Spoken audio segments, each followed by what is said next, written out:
동화의 복음 네 번째 시간입니다. 사자와 마녀와 옷장 더 깊은 마법이 있다라는 제목으로 하나님 말씀 증거하겠습니다. 오늘은 그 C.S. 루이스의 나니아 연대기 보도록 하겠습니다. 그 중에서 여러 가지 나니아 연대기가 이렇게 구성이 여러 개거든요. 그 중에 가장 첫 번째로 쓰여지기도 했고 가장 유명한 사자와 마녀와 옷장 하겠습니다. 그래서 요즘 제가 머릿속이 복잡합니다. 동화의 복음도 해야 되는데 일본 선교 준비도 해야 되고 막 그러거든요. 그래서 온갖 애니메이션만 보고 있어요. 그래서 동화 보고 애니메이션 보고 계속 뭐 만화 보고 그래가지고 그 지난주에도 귀멸의 칼날 무한열차 편을 그냥 막 1.5배로 무한열차로 달렸어. 막 이걸 다 봐야 된대. 그래서 봐야 되고 오늘도 야근이 있습니다. 오늘도 그 무한성 2시간 반짜리 지금 야근이 계획돼 있어요. 이거 이 주중 안에 이거 빨리 보지 않으면 설교를 할 수가 없어서 그래서 야근에 지금 오늘 영화관으로 밤에 가야 됩니다. 그래서 같이 갈 사람 같이 가고 아무튼 그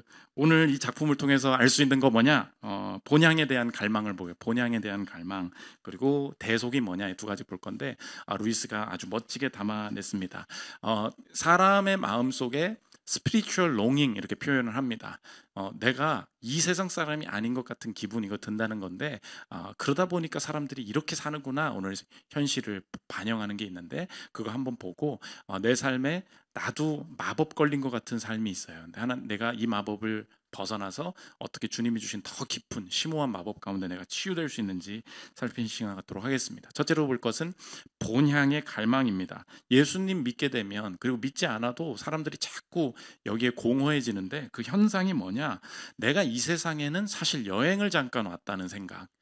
이거는 믿지 않는 사람들도 자꾸 살아갈수록 그 마음이 자꾸 든다는 것입니다. 그래서 진짜 내가 있어야 될 곳, 진짜 나의 고향은 따로 있다. 이 생각이 자꾸 든다는 거예요. 그래서 진짜 세계, 비밀한 세계, 내가 아직 못 가본 그 세계는 따로 있다. 이런 갈망을 따르게 된다. 그러면서 오늘 성경은 그 진짜 실제하는 그 고향을 본향 이렇게 표현을 합니다. 13절 보십시오.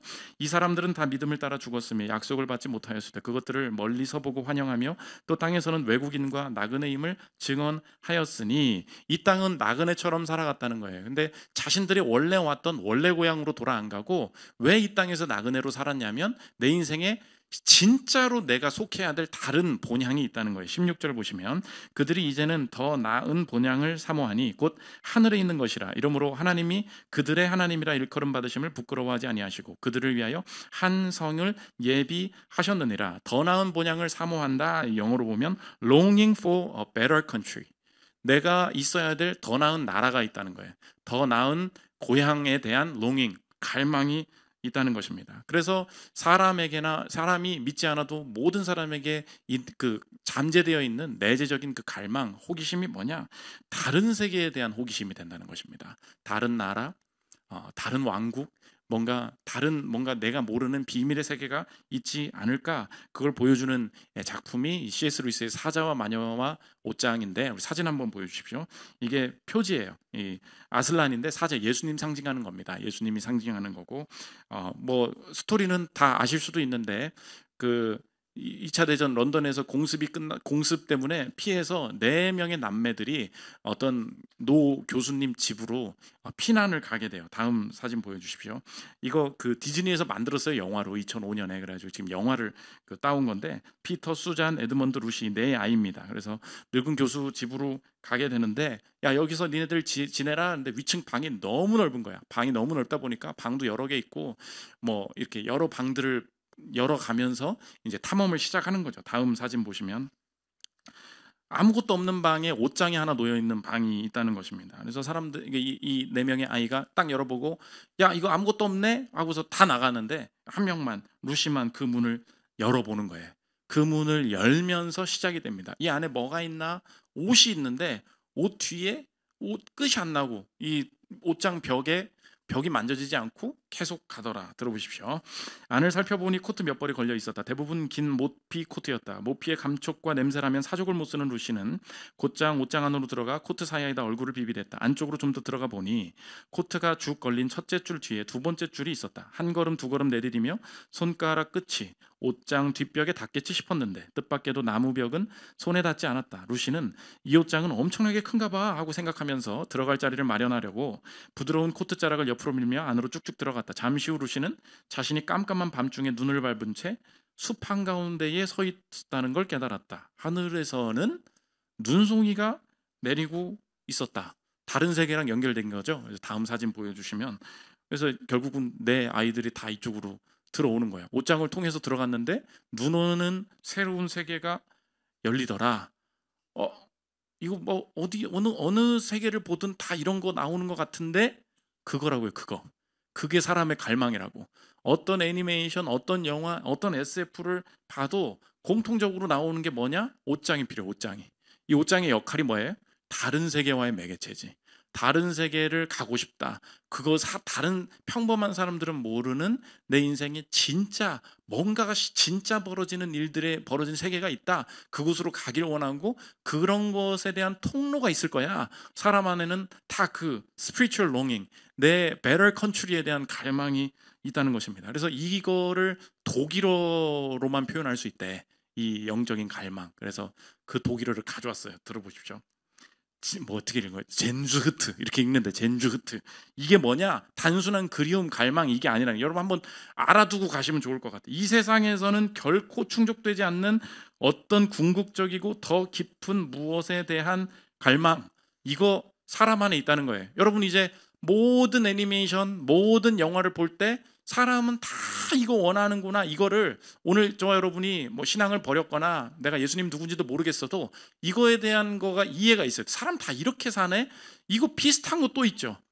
해리포터 그 무슨 크로스, 킹스 크로스 역에 있잖아. 거기에 있는 거 뭐예요? 거기서 역에 들어갈 수 있어라고 믿고서 그 카트 끌면, 그래서 요새 이미지 찾아봤는데 여기서 사진 찍더라고. 다음 사진 보여주십시오. 이게 지금 진짜 킹스 크로스 역에 그 뭐 몇 분의 몇이지? 그 4분의 3 그거 플랫폼. 그러니까 여기 이렇게 덕후들이 막 탁탁탁 튀어나오는 거야. 막 나 해리포터, 저는 해리포터 덕후예요. 전 마블 덕후예요. 전 루이스 덕후예요. 막 팍팍팍 튀어나온다고. 근데 실제로 왜 이렇게 덕후들이 많이 있지? 그 성경의 설명은 뭐냐?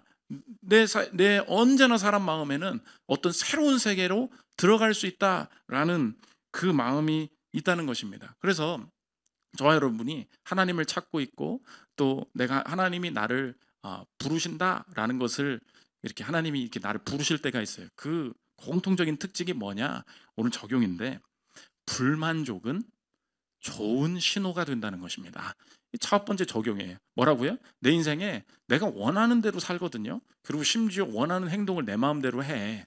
근데 온전한 내가 기대했던 그 만족이 거기서 안 오는 거예요. 내가 원하는 여행지를 갔다니까, 진짜 그 호텔방에서 잤다니까, 진짜 그 장면을 봤다니까, 내가 원하는 대로 했어요. 원하는 대로 했는데 원하는 것을 잡을 수 있다고 생각한 그 순간에 드디어 얘랑 사겨, 드디어 얘랑 결혼해, 드디어 이 자녀를 낳았어. 그 상황으로 갔단 말이에요. 갔는데 이 정도로 좋을 것 같다고 생각했는데 그게 순간 탁 느껴지고 확 없어진다는 거예요. 그게 뭐냐는 거예요. 그게 그 돈을 벌었어, 그 승진했어, 그 사업 이뤘어, 탁 느끼는 순간 이걸 잡으려고 딱 했는데 없어졌다고. 그게 젠주우트라는 거예요. 진짜 세계가 있는데 여기서 다 안 잡힌다. 그럼 하나님이 여러분의 인생을 진짜 better country, 본향으로 이끄시기 위해서 우리의 인생을 점점 살살살살 우리를 어떻게 이끄시겠어요? 불만족은 되게 좋은 신호라는 거예요. 오늘 저와 여러분, 그래서 마음대로 살고 싶으면 살아. 그냥 살아. 근데 하나에 대해서 한번 생각해 봐요. 내가 원하는 대로 살잖아요. 다 안 채워지잖아. 그게 뭐냐는 거예요. 이 젠주우트를 루이스가 이렇게 설명합니다. 들어보십시오. 그 갈망은 처음 느낀 순간에는 잡을 수 있을 것 같았는데 결국은 현실 속에서 사라져버리고 마는 무언가가 있습니다. 여러분은 제가 지금 무슨 말을 하는지 잘 알 것입니다. 아내가 훌륭할 수도 있고 여행 가서 묵은 호텔이 아름답고 경치가 빼어날 수도 있으며 화학 연구가 흥미로울 수도 있습니다. 그런데도 무언가 아쉬운 것이 있습니다. 세상에 있는 온갖 것들은 우리가 바라는 것을 주겠다고 약속하지만 결코 그 약속을 지키지는 못합니다. 처음 사랑에 빠졌거나 처음 이국을 그려볼 때 또는 처음 흥미로운 과목을 배울 때 속에서 솟구치는 갈망은 결혼이나 여행이나 배움으로 채워질 수 없는 갈망입니다. 흔히 말하듯 그 결혼이나 휴가 여행이나 배움이 성공적이지 못할 때에만 그런 것이 아닙니다. 그 결혼이나 여행이나 배움이 최고의 것일 때에도 그렇습니다. 이 세상에 내 삶의 불만족은 이 땅에서 채워질 수 있는 불만족이 아니라는 거예요. 오늘 불만족이 좋은 신호라 그랬죠. 혹시 오늘 삶의 미래에 대한 결정에 이 불만족을 세상적으로 채워보려고 내 삶의 계획을 세우고 계신 분 계시죠? 오늘 그거 한번 다시 점검해 보십시오. 그 회사 별로죠? 나올 거죠. 새로운 회사에 옷장으로 들어갈 거죠. 그 옷장은 평생 못 나오는 옷장이야. 다른 회사의 옷장은 나오지도 못한다고. 내가 여기 가면 눈송이가 내리는 새로운 세계가 있을 거야. 그렇지 않아요. 내 인생에 잠깐 여행 가면 그게 해소될 거야. 이 불만족은 좋은 신호인데 이걸 가지고 내가 이 불만족을 직접 해소해 보겠다. 오늘 성경이 그렇게 말하지 않아요. 이 불만족은 실제 어떤 불만족이냐? 본향에 대한 갈망이다. 그래서 여러분의 삶에 이렇게 스스로 느껴봐요. 다른 세계에 대한 갈망 자체가 다른 세계의 존재의 증거라는 것입니다. 오늘 내가 신앙 떠나신 분들도 한번 생각해봐요. 사람들 왜 이렇게 살아? 다른 세계로 가고 싶다는 이 갈망이 있잖아요. 갈망이 있다는 건 그 갈망이 채워지는 그 존재, 그 세계가 존재한다는 증거라고. 그렇게 내가 진짜 그런 게 있는 거구나. 그걸 바라봐야 된다는 것입니다. 이어서 루이스 말 들어보십시오. 피조물이 태어날 때부터 느끼는 욕구가 있다면 그 욕구를 채워줄 것 또한 있는 것이 당연해. 아이는 배고픔을 느끼지. 그러니까 음식이란 것이 있잖아. 새끼 오리는 헤엄치고 싶어하지. 그러니까 물이란 것이 있는 거고. 또 사람은 성욕을 느껴. 그러니까 성관계란 것이 있잖아. 그런데 만약 이 세상에서 경험하는 것들로 채워지지 않는 욕구가 내 안에 있다면 그건 내가 이 세상 사람이 아닌 다른 세상에 맞게 만들어졌기 때문이라는 것이 가장 그럴듯한 얘기일 거야. 지상의 쾌락으로 그 욕구를 채울 수 없다고 해서 우주 전체를 가짜로 볼 수는 없어. 아마 지상의 쾌락은 처음부터 이 욕구를 채우기 위해 생긴 것이 아니라 다만 뭐래요? 이 욕구를 일깨워주고 진짜 쾌락이 어떤 건지 암시해 주려고 생긴 걸 거야. 오늘의 이 땅에서의 욕구를 다 만족시켜야만 끝난다? 그렇지 않습니다. 이 욕구는 에피타이저예요. 주님이 이거 맛보게 하실 때, 그리고 불만족이 여전히 느껴질 때 좋은 신호로 보십시오. 아, 주님, 내가 이 세상에 발 디딛지 않고 끝까지 천국 바라볼 수 있도록, 끝까지 하나님 바라볼 수 있도록 내가 재미도 없어 보이는 이 저녁 예배에 다시 나오게 하시면 감사합니다. 내가 예능 볼 수 있는 거 정말 많고 내가 할 수 있는 이 스케줄에 할 수 있는 거 정말 많은데 나를 결국 이 자리로 이끄신 주님 감사합니다. 그 영원한 갈망으로 이끌어 가신다는 것입니다. 두 번째, 오늘 우리 인생의 그 본향의 갈망을 배우자. 두 번째 이 작품에서 보여주는 게 뭐냐? 대속의 마법이라는 거예요. 마법으로 오늘 루이스가 교리를 설명을 하는데 나니아라는 세계예요. 지금 이 눈 오는 세계가. 근데 규칙이 뭐냐? 이게 이제 아슬란이라는 사자가 만든 곳인데 여기서 이 배신자 반역자는 이 마녀가 처치할 수 있게 만들어 놓은 규칙이 있었습니다. 근데 아까 그 내 남매가 있잖아요.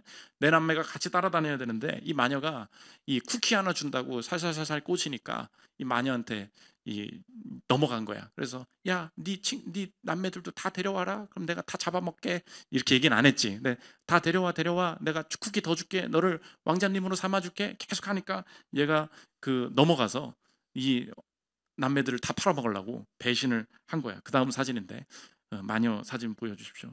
마녀처럼 생겼죠? 나름 캐스팅은 잘했어. 얘가 이제 그 다음 사진이 에드먼드인데 에드먼드가 이제 배신을 하면서 너 쿠키 더 가져와. 빨리 가져와. 니네 애들 다 잡아와. 막 이야기를 하는 거예요. 그러니까 이 친구들이 넘어갈 뻔한 거야. 애들 다 이 여왕한테 넘길 뻔한 거죠. 나중에 이 아슬란이 여왕이 이 에드먼드를 한테 이야기합니다. 얘는 배신자다. 얘는 자기 남매들을 다 팔아먹으려고 했던 자다. 이야기를 합니다. 사람들이 에드먼드 살려달라 그랬더니 이 세계 나니아의 규칙을 이 마녀가 직접 상기시킵니다. 그 다음 사진 보여주십시오. 지금 이제 사자가 만나가지고 마녀랑 말로 싸우기 시작하는 거예요. 에드먼드는 죽어야 된다는. 왜? 나 이 남매를 팔아먹으려고 배신한 거 아니냐? 아슬란의 세계에서 이 나니아의 세계에서 규칙이 있다는 거예요. 배신자는 여왕의 손에서 떨어진다. 배신자의 피는 내 거다. 그게 규칙이었다는 거예요. 들어보십시오. 마녀가 물었다. 심오한 마법을 잊었나? 아슬란은 근엄하게 대답했다. 내가 그것을 잊었다고 치고 그 심오한 마법을 한번 말해보거라. 그러자 마녀는 갑자기 깨째지는 목소리로 말했다. 말해보라고? 바로 여기 돌탁자 위에 쓰여있는 걸 말해보라고? 비밀 언덕의 부싯돌에 창으로 또렷이 새겨진 내용을 말해보라고? 적어도 당신은 황제께서 태초에 나니아에 내리신 마법쯤은 알고 있겠지. 여기에 모든 반역자는 나의 합법적인 포로로서 나한테 속하며 죽일 권리도 내게 있다는 사실을 말이야. 이 마녀가 말하는 거예요. 이어서 그러니 저 인간은 내 것이요 그의 목숨은 내가 몰수하겠어. 그의 피 역시 내 소유지. 보라는 거예요. 이 세계의 규칙이 뭐냐? 반역하면 여왕의 밥이 된다. 반역자의 피는 내 거다. 이게 이 세계의 규칙이 맞지 않냐? 읽어보라는 거예요. 에드먼드 뭐 했냐? 반역했다는 거예요. 그럼 누가 가져가냐? 마녀가 가져가는 게 맞다. 그래서 이 아슬란이라는 사자가 들어가가지고 협상을 합니다. 그러더니 제발 에드먼드는 풀어주고 이 사자가 대신해서 벌을 받겠다 이야기를 하는 거예요. 근데 마녀가 웃습니다. 사자가 죽는들 에드먼드가 사냐는 거예요. 마녀가 낄낄대고 웃어요. 아슬란이 자기 목숨을 내놓겠다. 사자 내 인생을 내놓겠다라고 대신 에드먼드를 풀어줘라 이야기하는데 마녀가 낄낄 웃으면서 하는 말이 뭐냐? 그런 게 어디냐는 거예요. 그런 게 사자가 죽는다고 해서 에드먼드가 살아나진 않는다는 거예요. 네가 죽으면 에드먼드는 또 내 거가 된다는 거예요. 근데 사자가 죽는들 무슨 소용이 있냐? 이렇게 물어봅니다. 우리 인생도 마찬가지죠. 내가 범죄했어요. 내가 벌을 받아야 돼. 근데 예수님이 죽으셨대. 그게 뭔 소용이냐고. 내가 벌을 받았으니까 내가 죽어야 되는 게 맞잖아요. 내가 심판을 받아야 되는 게 맞잖아요. 근데 예수님이 2000년 전에 팔레스타인 땅에서 누가 죽었대. 그게 나랑 뭔 상관이냐고. 여전히 나는 죄책감 속에 있고 여전히 나는 내 인생의 저지른 후회 때문에 난 이렇게 살고 있는데 그걸 믿는다고 뭐가 달라지냐? 성경이 그거를 이 작품이 그걸 보여주고 있다는 것입니다. 이 사자가 스스로 잡혀서 묶여서 털이 깎여요. 그래서 놀려. 이 야옹이네. 털 깎아버리니까 야옹이가 돼버렸네. 이야기합니다. 사진 보여주십시오. 이제 그 사자가 이제 뉘어가지고 얘가 이제 묶임을 당하는 그 다음 사진. 네, 이제 묶인 거죠. 그 다음 이제 조롱을 하기 시작합니다. 이게 십자가를 상징하는 거예요. 들어보십시오.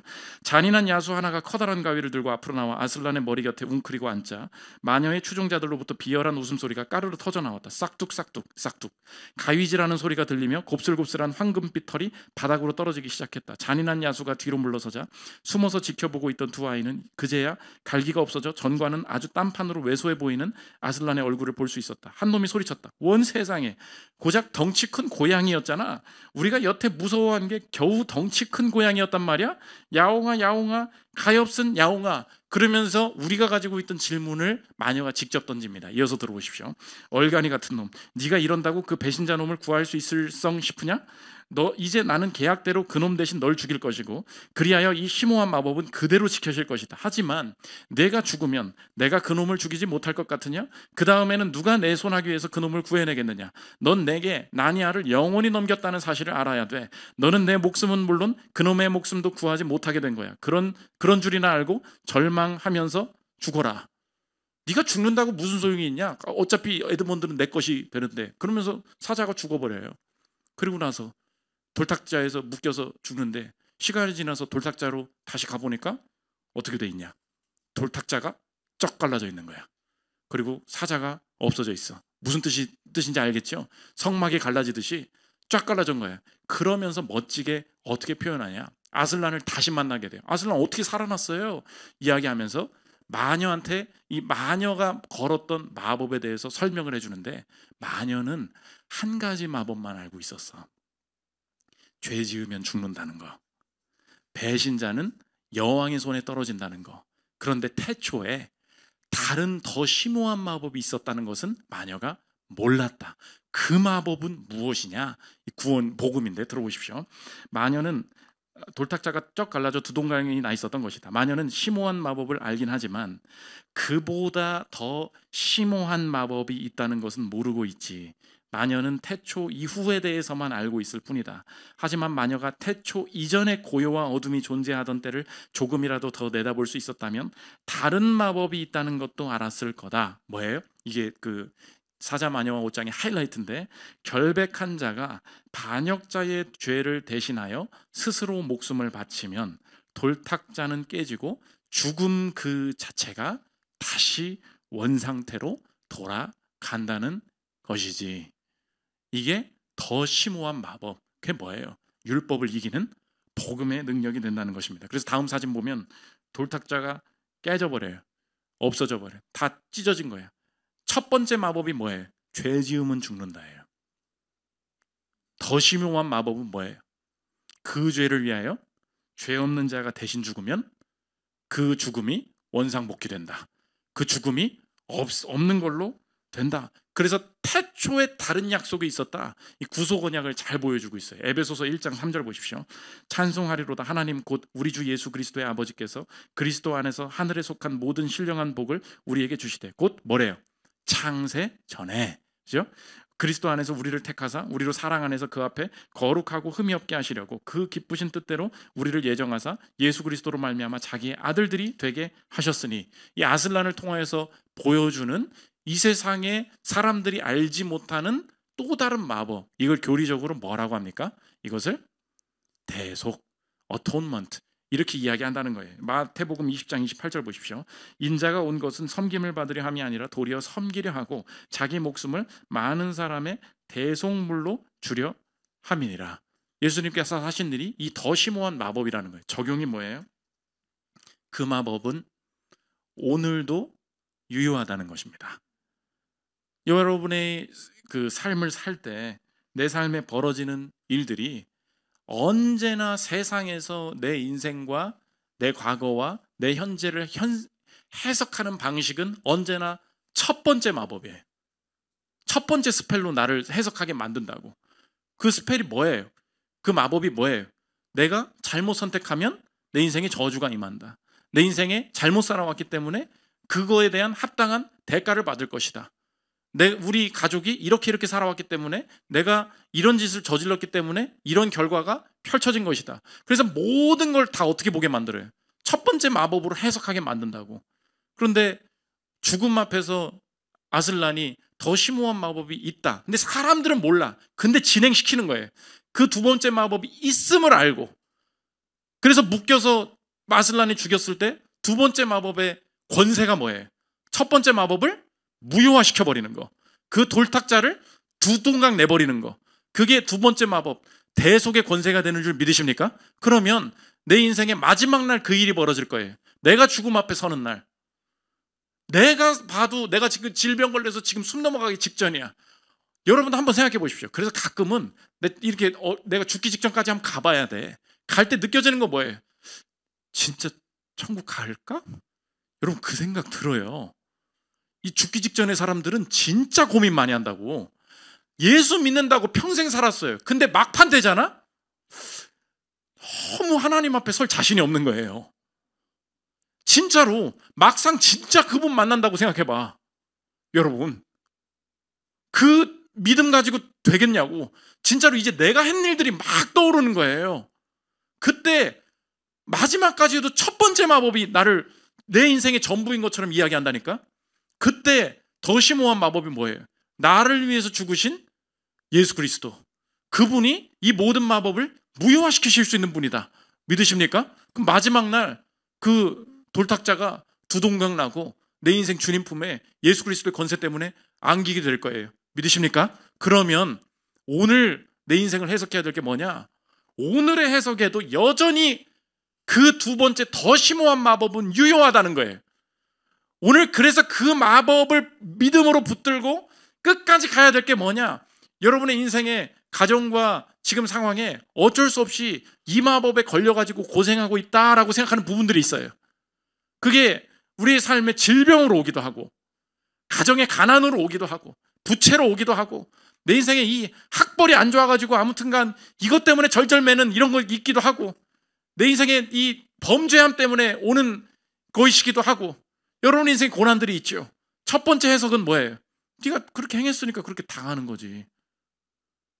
근데 더 심오한 마법은 뭐예요? 그리스도께서 이것에 대한 심판으로 대신 죽으셨기 때문에 그 저주는 이미 두 동강 났고 내 인생에 이 상황을 통하여서 하나님께서 뜻하시고자 하는 온전한 회복과 온전한 구원이 이 삶을 통해 벌어지게 될 줄 믿는다. 그러면 여러분 오늘의 삶을 어떻게 해야 돼요? 무시하고 질주해야 돼. 여러분 명심하십시오. 첫 번째 마법을 계속 걸려고 할 거야. 그만해 그만. 넌 어차피 죄값을 받는 거야. 어차피 소용없어. 어차피 살아봐야 의미 없다니까. 어차피 더 살아봐야 뭐가 나타날 게 없다고. 뭘 그렇게 주님 앞에 엎드리려고 그래. 뭐가 지금 니네 가정 안에서, 네 인생 안에서 더 이상 선한 게 나올 거가 뭐가 있다고 자꾸 생각하냐니까. 정신 차려. 정신 그만 살아. 그만. 마포대교로 가. 떨어져. 계속 한다고. 진짜라니까요. 마법이 계속 걸릴 거야. 그 첫 번째 마법을 풀 수 있는 유일한 방법은 뭐예요? 더 심오한 마법뿐이야. 믿으십니까? 예수의 권세가 그렇게 강해요. 여러분 속지 마십시오. 오늘도 그 마법이 유효하다는 것입니다. 세 번째, 마법의 확장이에요. 드디어 밝은 빛이 비치기 시작하는 거예요. 나니아 세계에. 이 첫 번째 마법이 풀렸다. 여왕이 자기 사람들로 만들려고 범죄한 사람들을 다 얼려버린 거야. 그래서 다 석상이 되어 있습니다. 얼어 있어.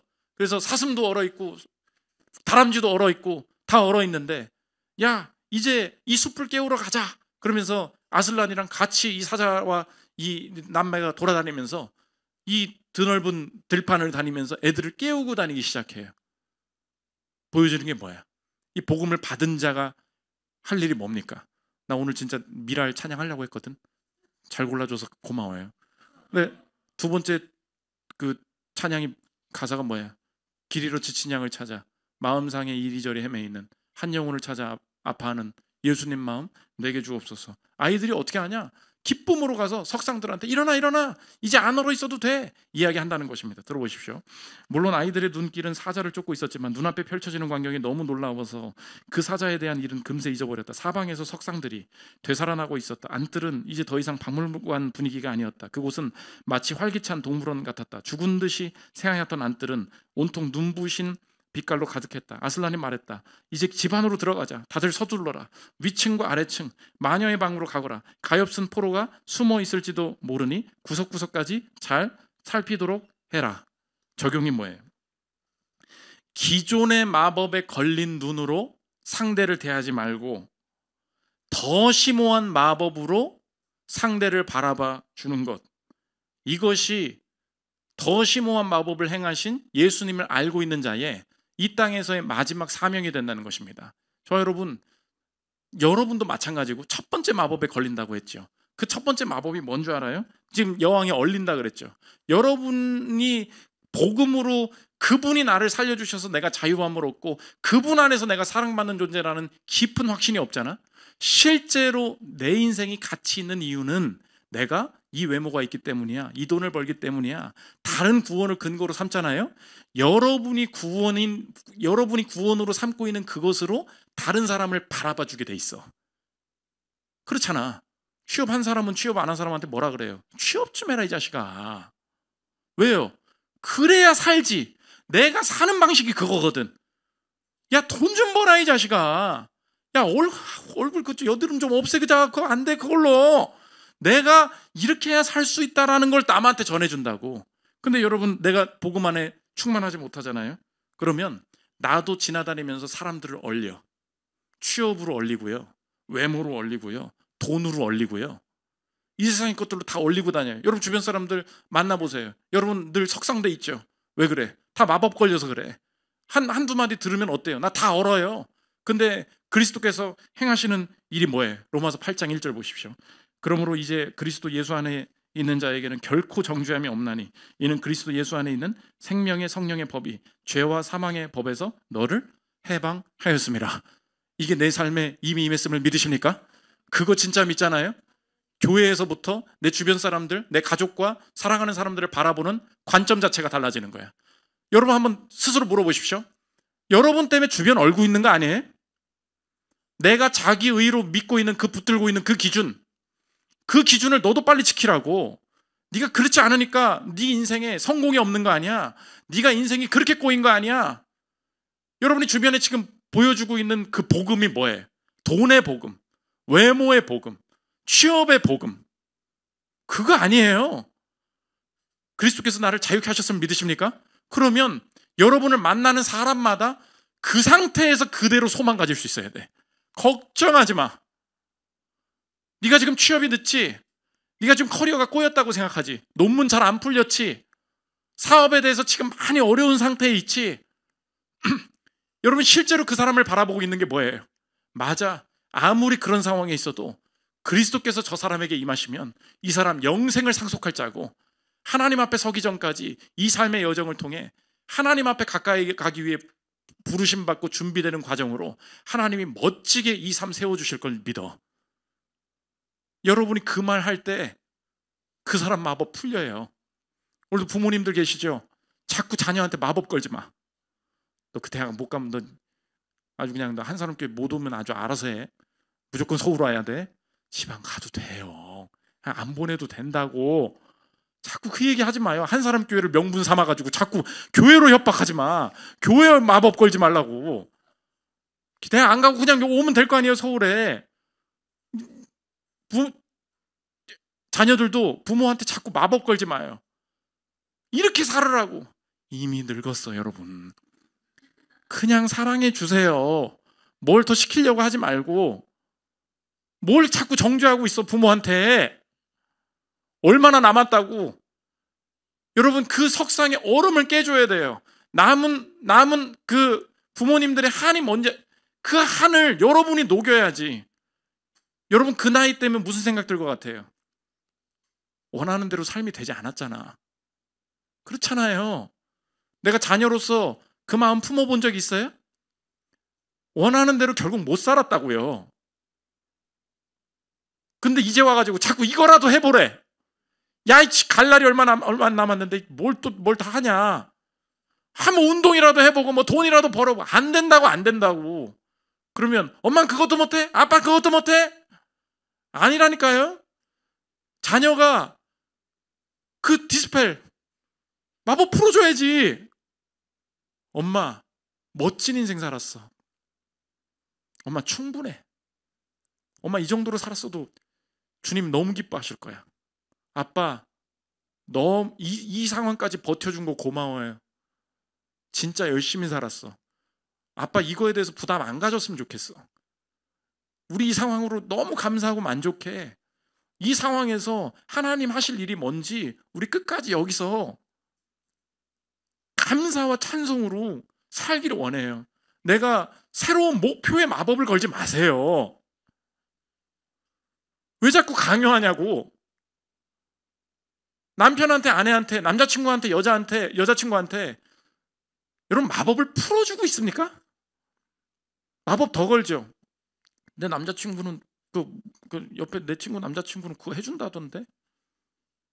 너 없어? 계좌 좀 보여줘봐. 어떡해? 괜찮아. 나 좋아해줘서 고마워. 정말로 나 너랑 같이 해보기를 원해. 남자친구 여자친구 다 마찬가지 아니에요? 같이 살아줘서 고마워. 여러분도 얼어버려서 그 어른 마법 그대로 남한테 마법 걸고 있어. 저도 그래요. 신앙인으로서, 목회자로서 내가 바르게 지도해야 될 부분들도 있겠지만 그 첫 번째가 먼저 있어야 될 게 뭐예요? 나랑 면담할 때 마법 풀어주고 있나? 괜찮아. 이 상황 속에서도 하나님 멋지게 하실 일 있어. 우리 같이 기대해보자. 좋아요. 우리 삶에 마지막 남은 사명이 뭐냐? 예수 안에 있는 자에게는 결코 정죄함이 없어요. 믿으십니까? 그러면 내가 열방을 사랑할 수 없지요. 내 사람의 그 마법 풀어주십시오. 내가 잘못 살았음에 매여있는 그 부모가 마법 걸린 거, 아들만 오면 좋다, 이 친구만 오면 좋다, 그 존재 되어주라고 자꾸 고치려고 하지 말고. 부모도 남들은 옆에서 뭐라고 하겠죠. 난 그냥 밥이나 해주고 그냥 살아. 그래도 돼요. 우리 교회가 여러분 알고 있습니다. 뭐 날고 기는 애들 다 많이 온다고. 여러분 자꾸 와가지고 그런 마법 걸 생각 하려면 빨리 끊는 교회로 가. 꺼지라고. 열심히 사는 건 맞지만 그걸로 마법 걸 생각하지 말아요. 복음은 훨씬 큰 것입니다.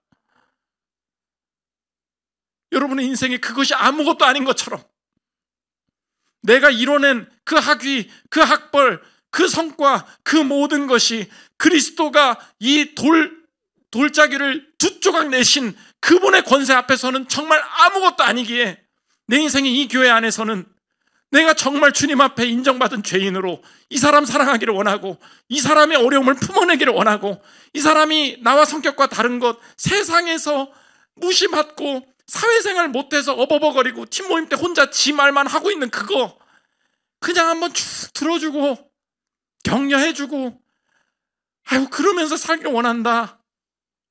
여러분 그럼 되는 거예요. 그럼 된다고. 교회가 경쟁적이 되면 안 돼요. 여러분 여기 와서 스펙 자랑할 생각이랑 하늘들 마라. 정말로 우리 마지막 팀원들 사랑하고 있습니까? 내가 새로 만날 팀원도 내가 마법 풀어주는 자 되기를 원한다. 여러분 그 마음 있냐고. 그 복음입니다. 그리스도 앞에서 내가 어떻게 용납받았는지를 알고, 그 위대하신 주님이 이 성막을 둘로 찢으신 그 권세 앞에서 나의 자기의를 내려놓고 첫 번째 마법보다 더 심오한 마법이 여전히 내게 유효하니 그 유효한 마법 가지고 내 인생을 평생에 살아낼 뿐만 아니라 내가 만나는 그 사람한테 내가 스스로 부족하다고 생각되는 부분들이 내가 마법이 걸려서 그 사람한테 마법 걸지 않고 오히려 그 마법이 뭔지를 인식하고 복음 안에서 그 사람에게 그 마법을 풀어줄 수 있는 복음으로 내 인생의 주변을 치유하게 하여 주옵소서. 그 거룩한 다짐이 있는 저 여러분을 되시기를 기도합니다. 우리 미랄 찬양하고 기도하겠습니다.